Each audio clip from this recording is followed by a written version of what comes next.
Bonjour et bienvenue à cette nouvelle série Web Coding Library. L'idée derrière cette série est de construire un ensemble de bouts de code préécrits qui peuvent être réutilisés pour plusieurs projets pour gagner du temps et ajouter une certaine cohérence dans la façon dont on développe nos sites web. On se concentrera sur des exemples pratiques et tout ce qu'on fera dans ces leçons pourra être utilisé dans des projets de tous les jours. Pour l'instant, on utilisera les langages web de base, c'est-à-dire PHP, JavaScript et HTML. Plus tard dans la série, on pourra également se plonger dans certains des frameworks web populaires tels que Angular.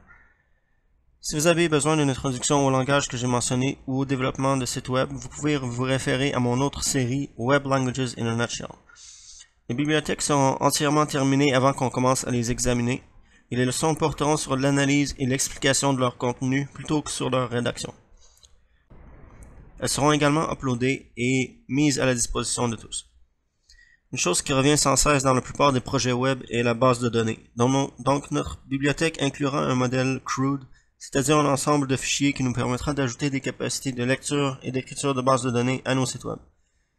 On examinera également certaines mises en page courantes de sites web et on créera des modèles à l'aide de CSS et de Bootstrap afin qu'il devienne plus facile de créer un site web à partir de zéro. La bibliothèque inclura également des morceaux de code pour certains éléments front-end courants, tels qu'un formulaire avec tous les types de champs de saisie. Une autre chose qui implique du code assez compliqué et qui est régulièrement nécessaire est un appel asynchrone, c'est-à-dire AJAX. On va donc examiner cela et garder de côté un extrait de code qui peut faciliter ce type d'opération. AJAX est utilisé pour mettre à jour le contenu d'une page en utilisant les données d'une base de données.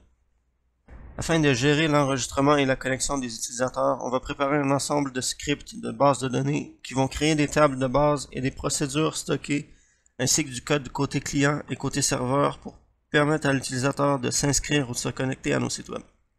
Finalement, on aura un ensemble de sous-dossiers qui pourront être réutilisés pour créer une application web complète avec des capacités de base de données et une interface utilisateur solide et cohérente. Cela vous permettra de gagner un temps considérable dans vos projets de développement web, car beaucoup de choses n'auront pas à être codées à partir de zéro. J'ai hâte de vous voir à la première leçon. Merci d'avoir regardé.